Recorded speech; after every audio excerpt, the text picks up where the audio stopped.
Baik, salam sejahtera untuk kita semua. Assalamualaikum warahmatullahi wabarakatuh. Pada video ini akan dibahas mengenai kondisi dan regulasi internasional yang terkait dengan fitomedicine. Ya, jadi beranjak dari WHO yang melakukan strategi yang dituangkan dalam strategi WHO di tahun 2002 sampai 2005, diharapkan nanti strategi ini akan menjadi kebijakan nasional yang komprehensif bagi negara anggota-anggota WHO. Ya, jadi berakar dari TCM yang sudah banyak digunakan di Western Medicine, kemudian dibanding Western Medicine, kemudian telah puluhan abad menyebar luas ke seluruh dunia. Teknik pengobatan ini, kemudian WHO membuat sebuah strategi. Ya, ada 4 strategi ya di bidang tradisional medicine, termasuk juga dengan obat herbal. Yang pertama adalah integrasi secara tepat tradisional medicine dalam sistem pelayanan kesehatan nasional. Yang kedua adalah meningkatkan safety, efficacy, dan mutu dengan memperkuat knowledge base atau basis pengetahuan gitu ya terkait dengan terapi tersebut, kemudian regulasi dan control assurance terkait dengan adanya standar untuk pengawasan mutu. Kemudian yang ketiga adalah ketersediaan dan keterjangkauan, terutama untuk masyarakat yang tidak mampu. Keempat adalah mempromosikan penggunaan OT secara tepat kepada profesional medik maupun konsumen. Ya, ini diterbitkan di tahun 2002 ya untuk menjadi program anggota-anggota sampai tahun 2005. Nah, oleh karena itu kalau kita lihat beberapa strategi ini sudah tertuang di Kotranas Kebijakan Obat Tradisional Nasional Indonesia yang dikeluarkan di tahun 2007. Nah, kemudian sudah dilakukan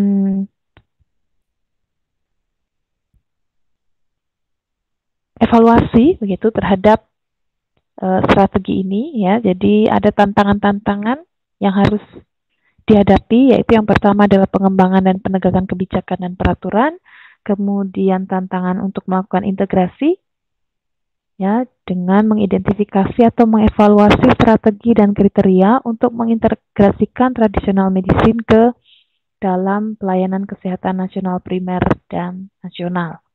Kemudian yang ketiga dari aspek keamanan dan kualitas, ini harus ada penilaian produk dan jasa kualifikasi praktisi yang melakukan, karena ini tidak hanya herbal medicine ya, tapi secara umum tradisional medicine.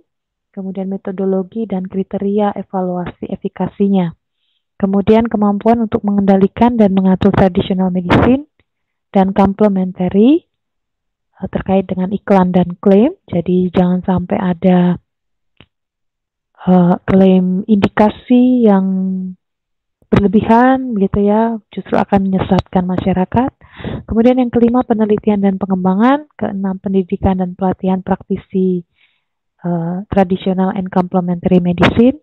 Kemudian informasi dan komunikasi dengan berbagi informasi tentang kebijakan, peraturan, profil layanan, data penelitian dan perolehan sumber informasi yang handal bagi konsumen.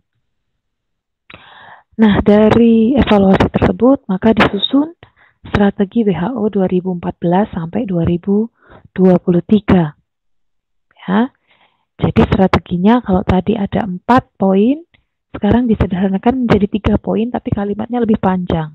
Ya, tapi kontennya sih menurut saya tidak jauh beda dengan strategi yang 2002 sampai 2025 tadi. Tapi fokusnya itu yang atau penekanannya yang agak berbeda. Ya, jadi yang di 2014 sampai 2023 ini adalah membangun knowledge base-nya. Ini yang dibangun dulu. Ya, supaya traditional and complementary medicine ini bisa dikelola secara aktif dengan adanya kebijakan-kebijakan nasional yang tepat yang memahami dan mengakui peran dan potensi dari traditional and complementary medicine. Kemudian memperkuat jaminan kualitas, aman, penggunaan yang tepat, efektivitasnya, ya, dengan ada aturan terkait dengan produk, terkait dengan praktisi yang melakukan TCM, pendidikan dan pelatihannya, pengembangan keterampilannya, dan pelayanan terapi.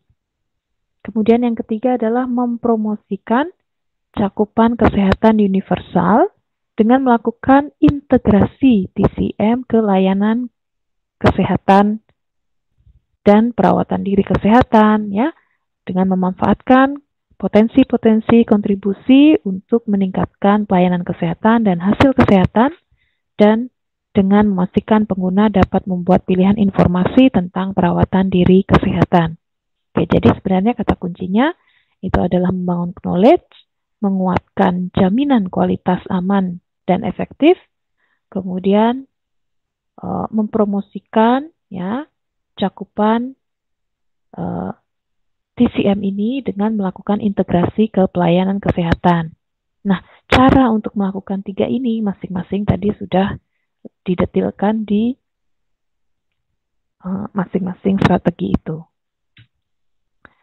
Nah, definisi yang termuat dalam report WHO, ya, dalam laporan WHO tahun yang terbaru sudah ada, yaitu tahun 2019, ada definisi complementary medicine, ya. Jadi complementary medicine, kadang alternatif medicine, ini kadang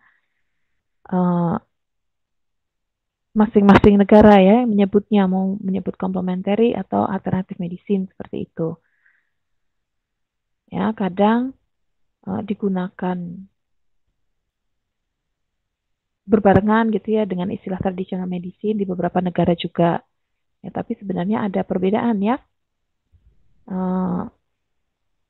antara complementary dan alternatif atau justru traditional medicine. Tapi ada beberapa negara yang menggabungkan istilah itu. Ya, kadang ada yang sebagian terintegrasi, tapi ada juga yang belum. Kemudian istilah herbal medicine ini menyangkut herbal atau herbs, tanaman, herbal material, herbal preparation, finished herbal product, ya. Jadi menyangkut semua itu yang memiliki bahan aktif, kemudian bagian tanaman atau bahan tanaman atau kombinasinya, ya. Dan beberapa negara bisa juga mengandung natural organik, ya, bahan organik natural atau anorganik yang bukan berasal dari tanaman, misalnya dari hewan atau dari mineral. Ya, meskipun namanya itu istilahnya herbal medicine. Kemudian ada istilah indigenous traditional medicine. Ya, ini adalah pengetahuan dan praktis, ya, atau praktek, ya, pengetahuan atau praktek, ya, untuk mendiagnosa, mencegah atau menentukan kondisi penyakit fisik, mental atau sosial seperti itu, ya. Dan pengetahuan atau praktek ini bisa berdasarkan pengalaman atau pengamatan dari tulisan generasi ke generasi, begitu ya, riwayat dari nenek moyang, ya, jadi asli, ya, menunjukkan asli dari negara itu dipraktekkan di situ. Nah, biasanya mayoritas itu indigenous traditional medicine ini bisa dipraktekkan atau telah dipraktekkan sebagai pelayanan kesehatan primer, ya, masuk dalam pelayanan kesehatan primernya. Kemudian ada istilah lagi traditional medicine. Ya, ini juga traditional medicine memiliki historis yang begitu panjang. Ini juga sama, kumpulan dari knowledge, skill, kemampuan, praktek dari kepercayaan, ya, atau pengalaman yang indigenes berasal dari kultur tertentu, ya, untuk mempertahankan kesehatan, ya, untuk preventif, diagnosa, meningkatkan kondisi tubuh, mental, fisik, atau justru penyembuhan juga. Nah, kemudian ada istilah traditional and complementary medicine atau disingkat TNCM. Ya, ini digabung antara traditional medicine dan complementary medicine. Nah, TNCM ya yang ada itu apa saja toh gitu ya. Jadi ada Chinese medicine, Ayurveda, Unani, naturopati, osteopati, homeopati, kiropraktik. Ya, kiropraktik ini praktek pemijatan di sumsum tulang ya, di area punggung gitu ya. Nah, dari metode-metode ini gitu ya, ini ada pemilahan herbal medicine, akupunktur atau acupressure, manual terapis, ada spiritual terapis, ada exercise. Ya. Nah, dilihat dari sini ya, terlihat bahwa herbal medicine ini muncul di hampir semua teknik pengobatan tradisional ya, menggunakan atau komplementer ya. Herbal medicine ini mendominasi. Ya, ini exercise ini ada qigong, yoga, relaksasi. Spiritual itu ada hipnosis.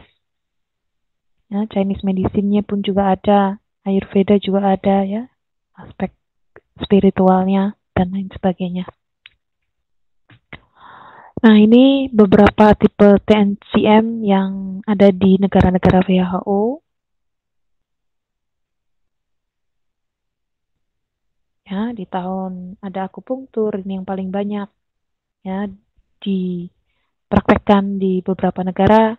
Herbal medicine nomor 2, indigenous traditional medicine ada 109 negara, homeopati 100 negara, TCM ya, TCM itu 100 negara, ini jumlah negara ya, dan lain sebagainya. Itu sebaran negara yang mempraktekkan pengobatan-pengobatan tersebut. Nah, legislasi tentang pengobatan tradisional termasuk juga obat herbal, ya, ada legislasinya didasarkan pada penggunaan dan pengakuan obat tradisional pada sistem pelayanan kesehatan. Jadi ada 3 tipe, yaitu sistem integrasi atau integratif, sistem inklusif, dan sistem toleran. Nah, sistem integratif itu apa ya? Pada saat pengobatan CAM tadi itu resmi diakui dan dimasukkan ke semua bidang penyediaan pelayanan kesehatan.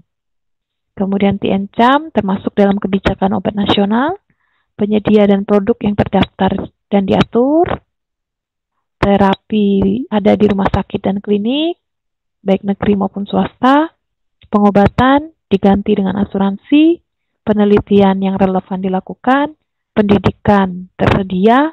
Nah, ini contoh negara yang sudah melakukan itu ada Cina, Republik Korea, Vietnam, dan Swiss. Ya, ini sudah mendeklarasikan bahwa mereka integrasi. Nah, nanti akan berdasarkan survei dari WHO 2018 begitu ya, ada beberapa negara yang sudah mempersiapkan diri memasukkan TCM ini ke dalam sistem pelayanan kesehatan. Ya, ini ada 13 negara ya. Tapi Indonesia belum tercatat di situ. Kemudian ada inklusif, yaitu mengakui praktek tradisional medicine atau CAM, tapi belum sepenuhnya terintegrasi ke semua aspek pelayanan. Ya, artinya dari syarat integrasi tadi ada satu syarat yang belum terpenuhi. Ya, misalnya asuransinya belum tercakup, pendidikannya belum ada, misalnya regulasinya belum ada, misalnya. Ya, sehingga hampir sebagian besar negara-negara WHO itu ada di posisi ini ya, di inklusif. Kemudian ya, negara-negara berkembang kebanyakan di sini. Toleran itu adalah sistem pelayanan kesehatan nasional hanya didasarkan pada alopatik saja. Ya, meskipun beberapa CAM atau TM itu ada hukumnya gitu ya, ada perlindungan hukumnya atau produk hukum yang mengatur tentang itu, tapi tidak dimasukkan sebagai sistem pelayanan kesehatan nasional. Nah, ini beberapa negara yang integrasi tadi, Cina, Korea, Vietnam, ya. Jadi Cina ini kita lihat dari tahun 49 sudah memiliki konstitusi kebijakan terkait dengan tradisional medicine, kemudian di departemen kementeriannya juga sudah ada, regulasi ya, itu juga ada, farmakopeinya sudah ada, industrinya cukup banyak, herbal farmer ada sekian datanya ya, khusus untuk petani-petani yang mensupport pengobatan herbal. Kemudian terkait dengan resource atau sumber daya manusianya ada dokter ya, TCM dokter, farmasis TCM seperti itu. Jadi sudah ada penjurusan ke situ. Kemudian untuk prakteknya ada TCM hospital terkhusus ya, ada TCM AM hospital alternative medicine ya, atau di beberapa hospital umum tapi dia memasukkan TCM ini. Kemudian asuransi full, lembaga riset ya, ini ada 170 lembaga nasional. Kemudian pendidikan ya, ada universitas itu khusus universitas TCM ya, ada 30 universitas TCM. Nah, kemudian ada 3 college ya, jadi kayak fakultas begitu ya. Kemudian ada 51 sekolah medical teknologi untuk TCM ya. Jadi tidak heran gitu ya kalau Cina memang tradisional medisinnya itu sangat-sangat berkembang di sana ya, karena kondisinya seperti ini di negaranya. Kemudian Korea ini sudah ada nasional policy-nya dari 69, regulasinya ada, farmakopeinya sudah ada akupunktus, oriental doctor di sana, ya, asuransi juga full, meskipun lembaga nasionalnya di tahun 2014, ini data 2014 baru 1, kemudian Universitas Oriental Medicine-nya ada 11, Vietnam, ya, 55, ada departemennya, traditional medicine, regulasinya ada, dokter traditional medicine ada, akupunkturis ada, ya, ada departemen ya, kalau ini rumah sakit seperti itu, tapi ada departemen herbalnya. Ini juga sama, asuransinya full, kemudian ada lembaga riset, dan ada fakultas traditional medicine, ada 2 medical technology school of TM. Nah, ini potret dari beberapa negara yang sudah melakukan atau diakui sebagai sistem integrasi. Nah, bagaimana dengan negara kita gitu ya? Nah, ini ya, kalau kita lihat dari beberapa parameter itu ya banyak yang yes. Kemudian regulasinya juga sudah ada, ya, sudah ada juga di beberapa rumah sakit gitu ya, ada departemen herbalnya. Nah, tapi yang belum ada itu adalah asuransi. Ya, kita belum sampai ada asuransi untuk teknik pengobatan tradisional medicine ini. Kemudian lembaga riset sudah ada, edukasi ya, di tahun sekarang itu juga sudah ada ya, di 3 Jamu itu ada ya, tetangga kita di depan ya, dan beberapa univ lain juga membuka itu. Nah, nanti kita lihat coba misalnya negara maju pun ya, ini malah policy nasionalnya belum, kemudian departemennya juga belum ada gitu ya, karena di sana herbal yang digunakan itu harus yang sudah setara dengan obat gitu, sehingga kebijakannya tidak tersendiri gitu ya untuk herbal medicine-nya. Kemudian ada juga di beberapa rumah sakit, ya, asuransi sebagian sudah ada, ya, edukasinya belum ada. Nah, itu gambaran beberapa negara. Nah, WHO, ya, perkembangannya divisi yang membidangi ini adalah Traditional and Complementary and Integrative Medicine, jadi disingkat TCI.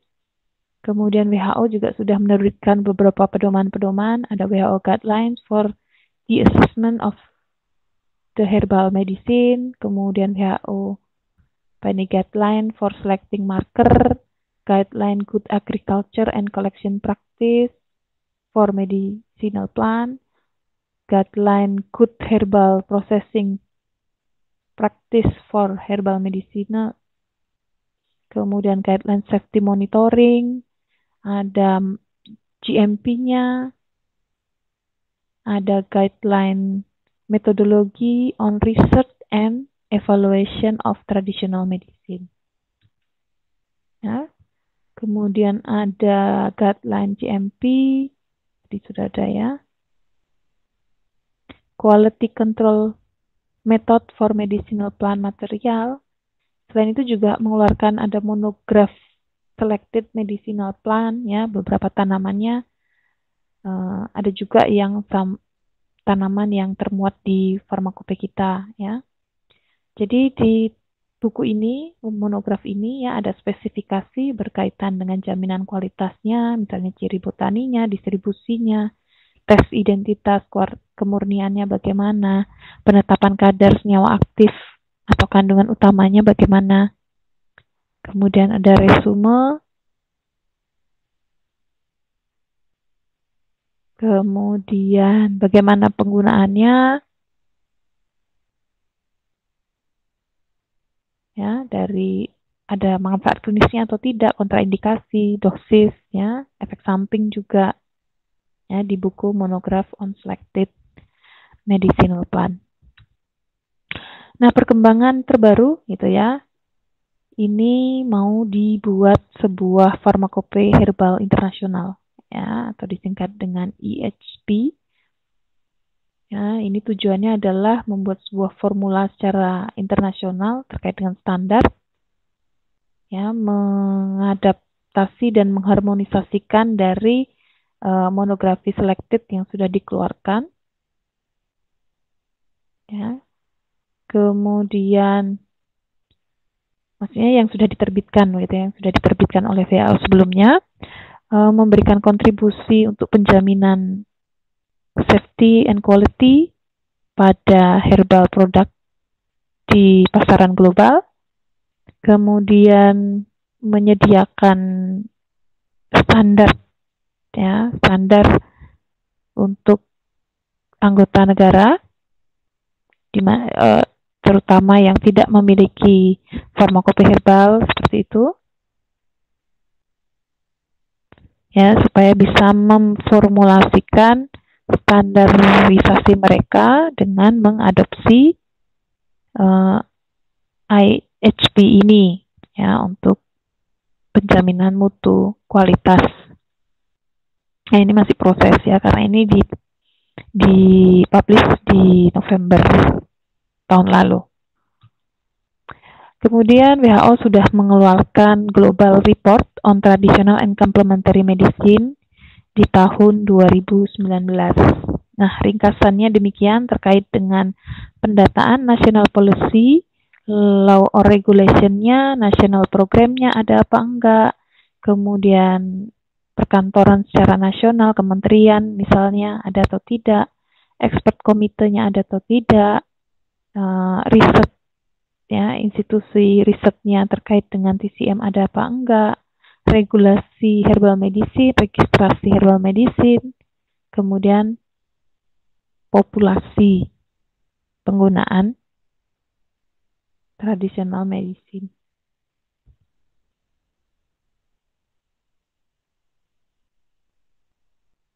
Oke, kemudian ini hasilnya, ya.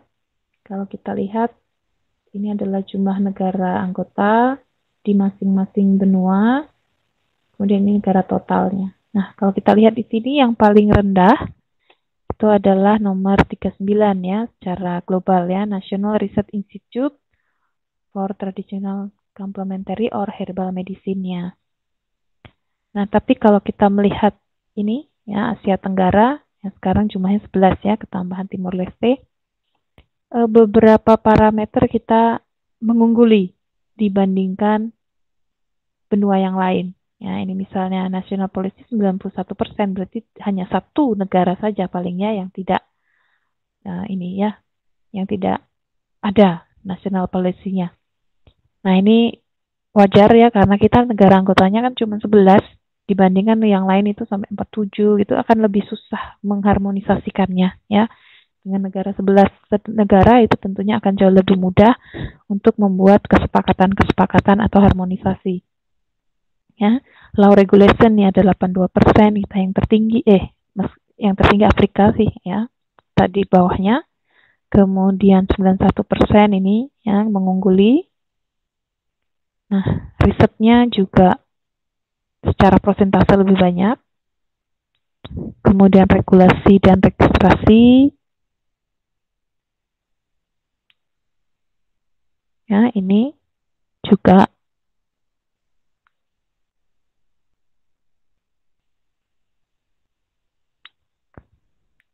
seperti ini ya, pola capaiannya. Ya, regulasi medicine misalnya ini di Asia Tenggara 91%, ini padahal di Afrika masih 43, jadi masih cukup negara yang tidak memiliki regulasi. Ada yang registrasi pun tidak diatur misalnya ya. Karena ini cuma 49%, berarti kan sisanya dia tidak ada registrasi. Nah, terkait dengan populasi yang menggunakan tradisional complementary, ini relatif tinggi ya. Ya, yang tertinggi ya di Asia Tenggara lagi. Enggak ya, di Pasifik. Oke, di Pasifik Barat. Oke, kemudian ini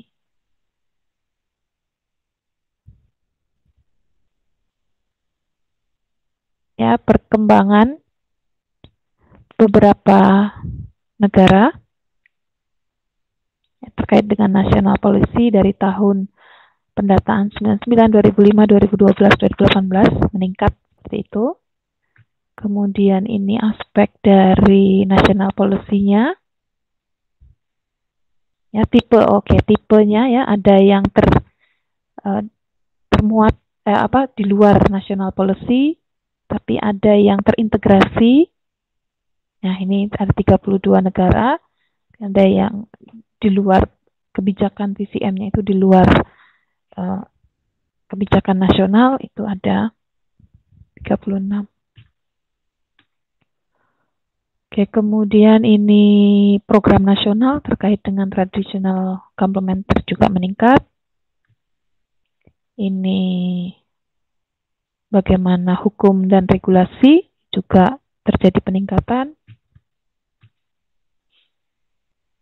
Kemudian pertumbuhan dari adanya perkantoran secara nasional yang membidangi TCM itu juga meningkat dari negara-negara anggota.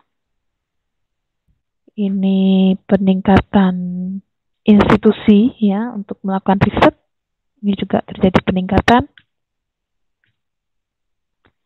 Kemudian ini aspek regulasi untuk herbal medicine, ya jelas ini ada pertambahan juga sejak tahun 2012 ke 2018.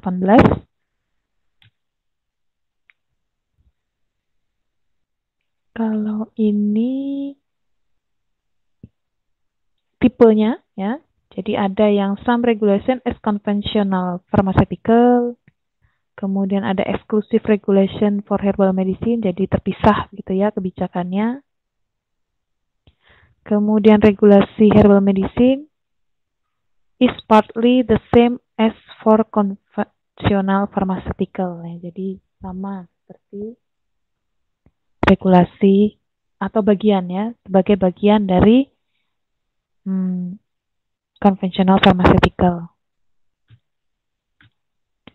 Kemudian ini national policy ya dibandingkan terhadap regulasi herbal medicine-nya. ya, terjadi peningkatan. Ya, artinya cukup banyak negara yang lebih tinggi ya herbal medicine, kebijakan terkait dengan herbal medicine dibandingkan national policy-nya. Ya. Kemudian ini terkait dengan klaim penggunaan, klaim indikasi pada herbal. Ya, ini ya, solid with claim, medical claim, health claim,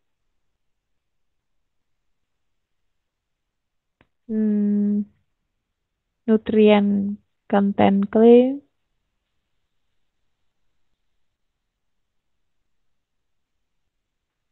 kemudian nutrient content claim atau tidak diatur atau yang lainnya. Kemudian ini farmakope dan monografi. Ya, ada peningkatan gitu ya. Yang ini farmakope, yang ini monografi, terjadi peningkatan juga.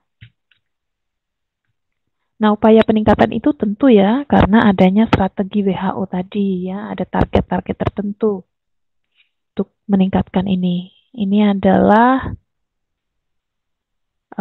persyaratan pembuatan produk, ya, persyaratan manufacturingnya, ya, itu juga ada peningkatan.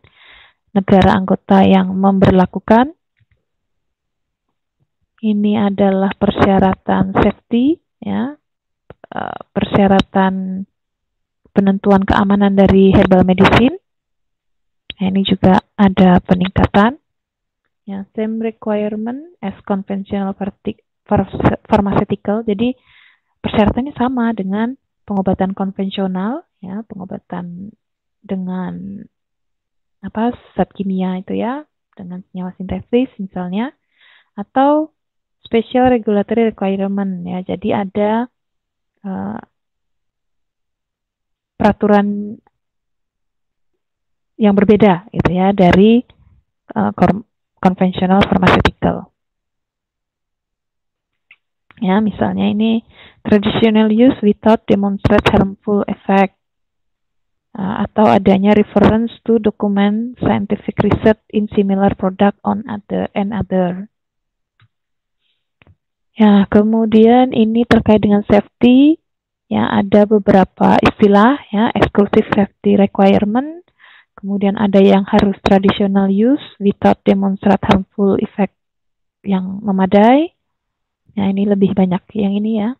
Kemudian adanya data literatur reference yang terdokumentasikan untuk menyatakan bahan itu aman gitu.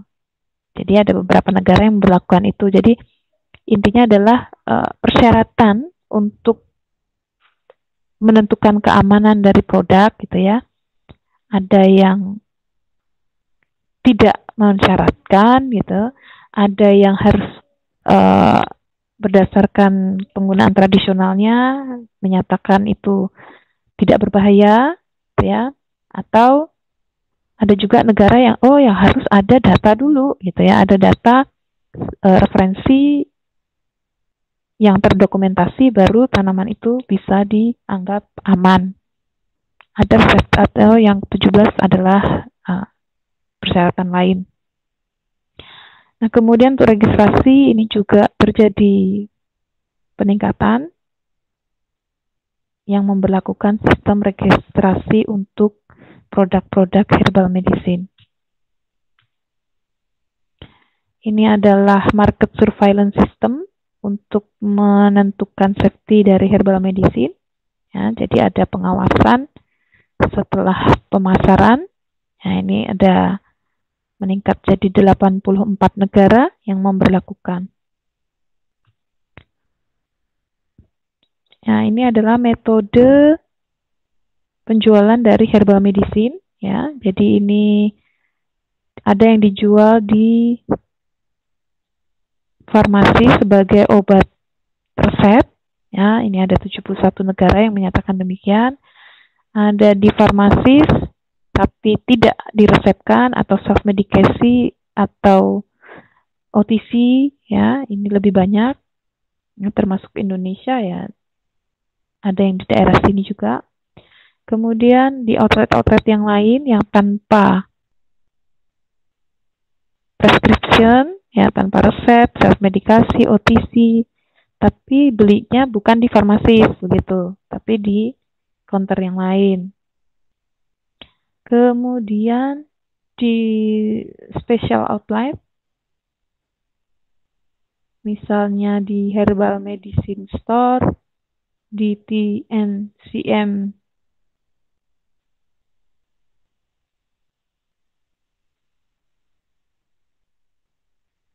kemudian TNCM Supply Store gitu ya, khusus untuk store-store herbal atau TCM supply-nya. Kemudian atau dijual di praktisi yang berlisensi yang mendapatkan izin. Kemudian tidak ada batasan, ya semakin menurun ini kalau kita lihat ya, karena semakin berjalannya waktu ya, negara akan semakin ketat dalam mengatur bidang herbal medicine ini ya, atau ini yang lainnya. Oke, kemudian tipe pendidikan ya yang ada. Tipe pendidikan ada yang bachelor, sarjana, master, PhD bahkan ya, terkait dengan traditional complementary medicine. Kemudian ada bachelor and master, other higher education or university degree. Kemudian ada clinical doctor, ada PhD saja, master saja, bachelor saja. Kemudian ada edukasi pada tingkat universitas. Kemudian TNCM training program, ya hanya pelatihan saja, tidak di universitas, ya, tetapi di sebuah perkantoran yang dikenal, atau pendidikannya diperoleh dari lainnya, ada herbalist, agriculture technician, farm workers. Kemudian ada program training, ya khusus untuk teknisi TCM, tapi tidak melalui universitas. Kemudian ini ada training program for indigenous traditional medicine praktisi. Kemudian ada lagi certified training program. Kemudian ada apprenticeship with a TCM provider without certificate or license. Ya. Ini posisi dari program-program training dan pendidikan. Kemudian ini asuransi, ya baru 45 negara yang menerapkan di tahun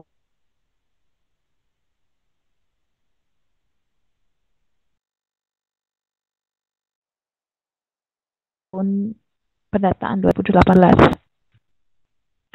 Nah ini kota itu ya.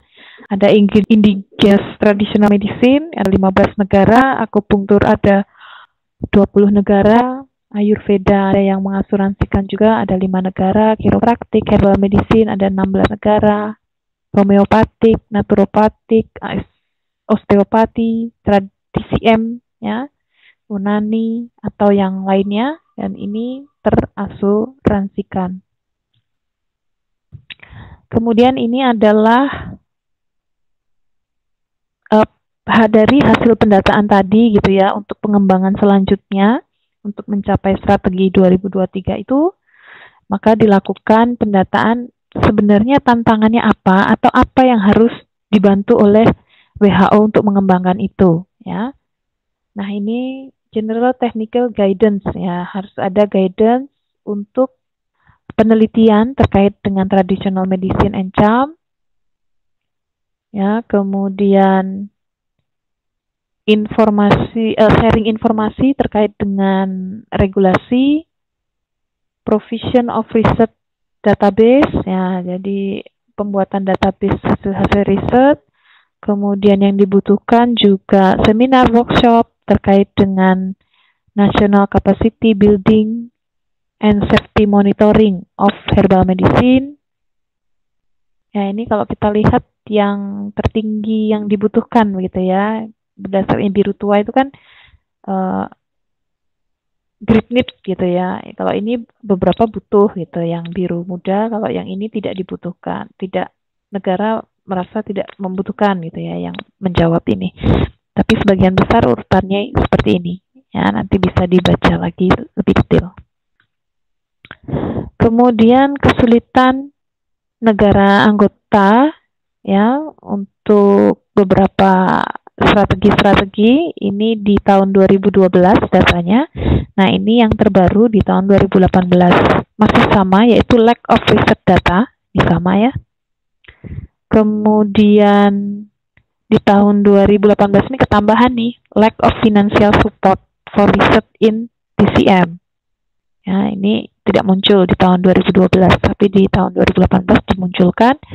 Jadi kurangnya finansial. Kemudian lack of mechanism to monitor safety of TCM practice. Ini dulu nggak ada ya. Kemudian lack of atau lemahnya edukasi dan training. Kemudian expertise within National Health Authorities and Control Agency. Nah, ini juga ya, jadi ada beberapa kesulitan-kesulitan yang dialami. Ya.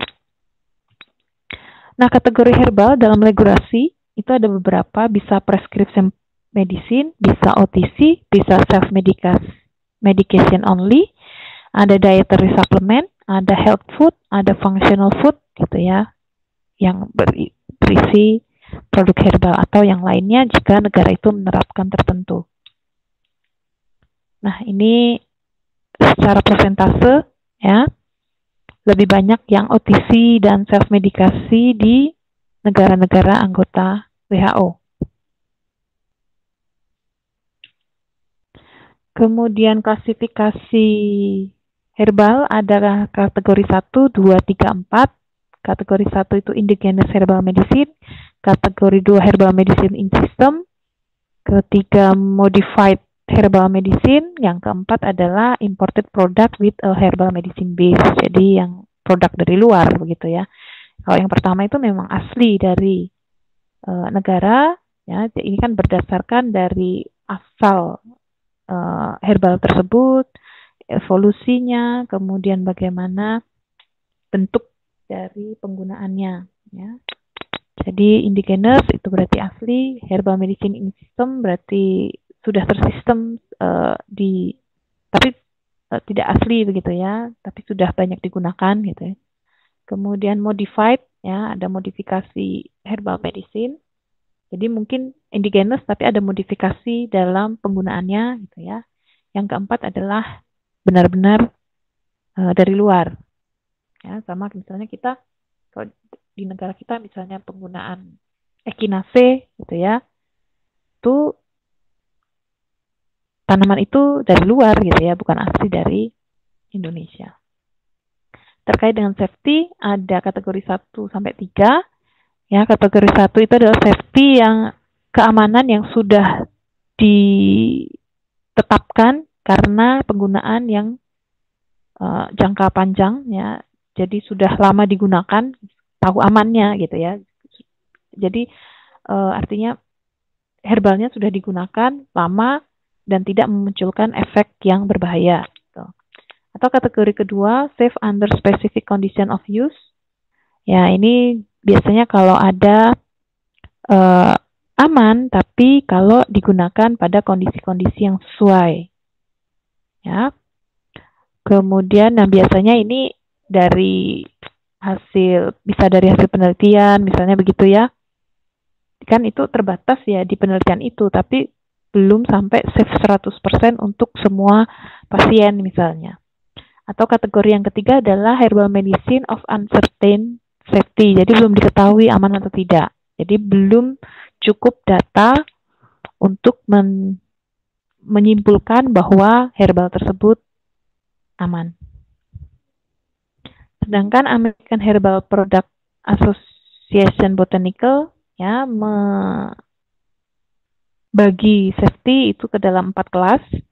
Yang pertama adalah herbal yang bisa aman dikonsumsi jika penggunaannya secara tepat, atau herbal yang aman dalam kondisi yang terbatas, ya, misalnya tidak digunakan untuk ibu hamil misalnya. Kemudian herbal label to be used only under supervision dari expert, gitu ya, harus dalam pengawasan atau pengamatan expert, praktisi herbalnya atau dari dokternya misalnya.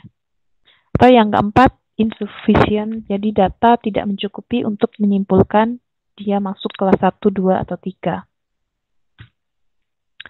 Kemudian ini adalah kondisi laporan Indonesia di WHO tadi, ya, di tahun 2018.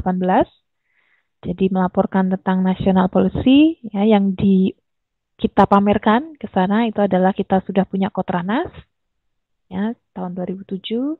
Kemudian kita punya legislasi Undang-Undang Kesehatan 36 2009. Kemudian ada Traditional Medicine Praktisi itu tahun 2003.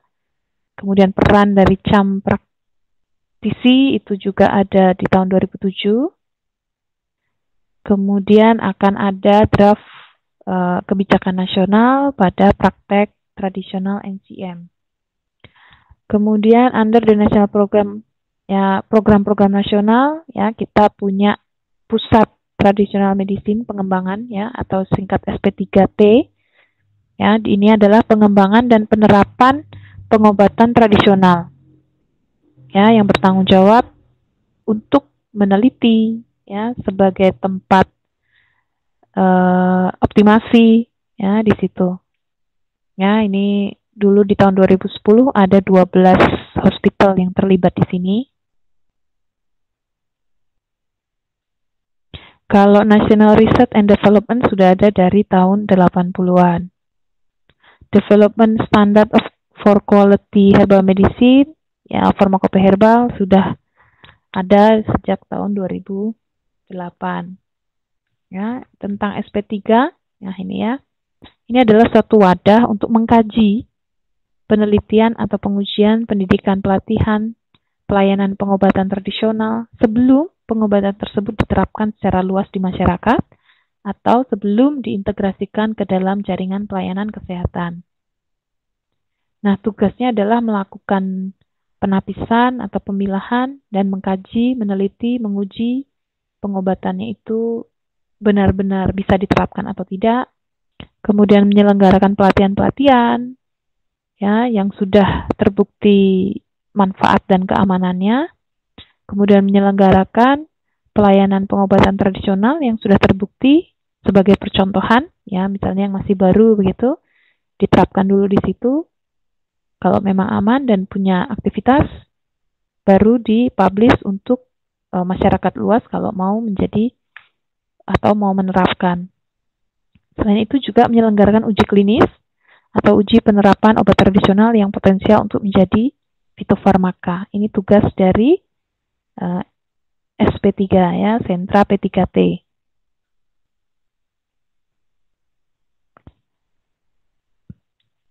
Kemudian deputi ada di BPOM, gitu ya. Di BPOM kita sudah ada, yaitu Direktorat Tradisional Complementary and Alternative Medicine yang sudah ada dari tahun 2011.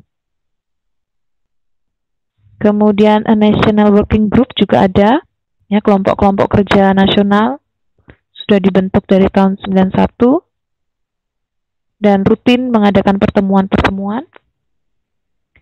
Kemudian 97 sudah ada National Institute of Health Research and Development. Ya, salah satu penelitiannya itu adalah di bidang herbal medicine.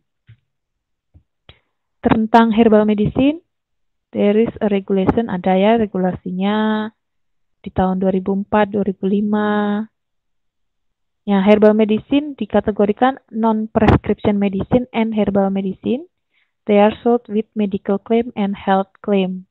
Ya, jadi klaimnya ada dua, bisa medical claim atau bisa klaim kesehatan saja. Kemudian FHI sudah ada, monografi juga ada di Materia Medica Indonesia, ada juga vademekum, bahan obat alam, kemudian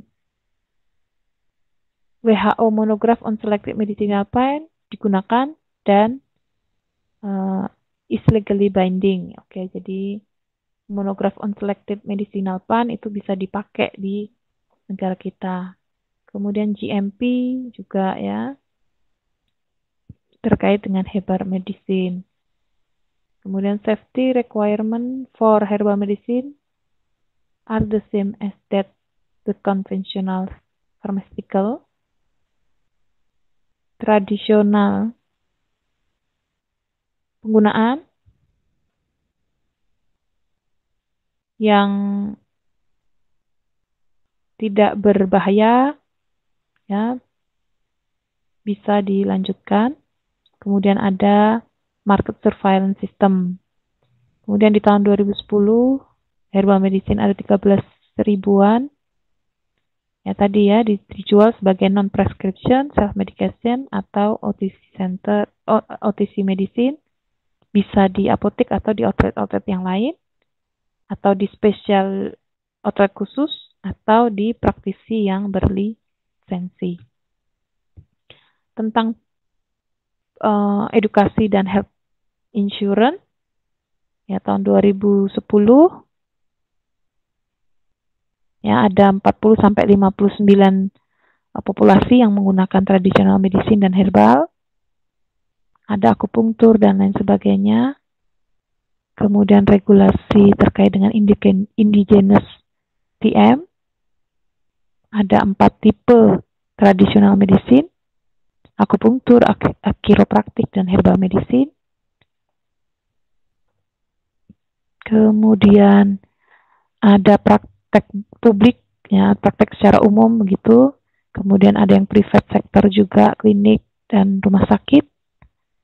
Kemudian ada beberapa praktek yang harus berlisensi, ya, harus sesuai dengan peraturan. Kemudian untuk pendidikan ada bachelor, master degree di tingkat universitas. Kemudian pemerintah juga mengenalkan adanya training-training yang bersertifikat, ya, atau training program for indigenous traditional medicine practitioner and TCM technician or equivalent yang tidak berasal dari universitas.